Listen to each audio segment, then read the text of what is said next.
Othon was grateful that there would be an end to the increasingly worsening temper and general moody disposition his old friend had been exhibiting during some of the many months on the roads through Jahani. Every time Jaqk would be down to less than 3 talents dry weight of black tobacco, or if he was down to his last skerricks of that insidious fungus he liked so much, even though it seemed to make him cough even more than the dense and oddly fragrant oily leaves he fed through his turbo bong. This had been mounted next to the driver's left side on the dashboard. When Jaqk decided that it was go time, that is, he needed stimulation and also had to present his hardest edge, it was cone time.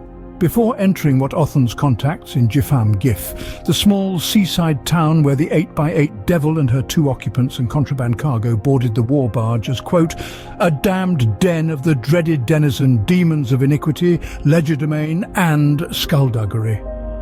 Jaqk cleaned the dash and entire front seat, armrests and tactical console.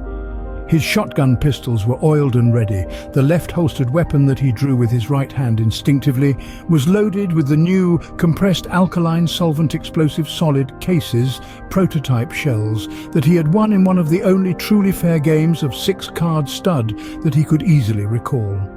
The skimmer was set to his favorite channel, Omni News, which was always broadcasting wanted kill orders for he and Othon, and especially Arajakal and Garan Eid.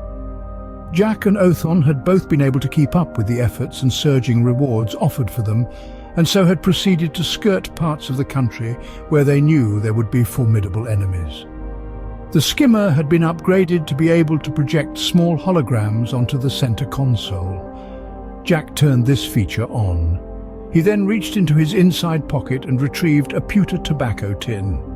His battered, outwardly triangular bronze ring that protected him from most subversive magic, especially that over overlords and overmistresses, never left his finger and made a lively ting sound as Jaqk unfastened the simple latch.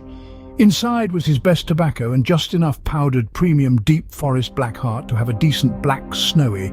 Firstly, he unscrewed the large dreadnium cone piece that was 5/16 gauge at the top and tapered slowly to a long, high-capacity fitting. Jaqk then thumb-screwed as much of the potent custom blend of Detosion AAA grade amphetamine-infused industrial military issue with the blackest swamp tobacco he had, a sample of the dusted shipment he would procure in the upcoming deal, and a good few millimeters of compressed black snow. He concentrated his efforts on expelling all of his oxygen before pressing the button on the console that lit the mix. Othon had jokingly referred to it as the fix button.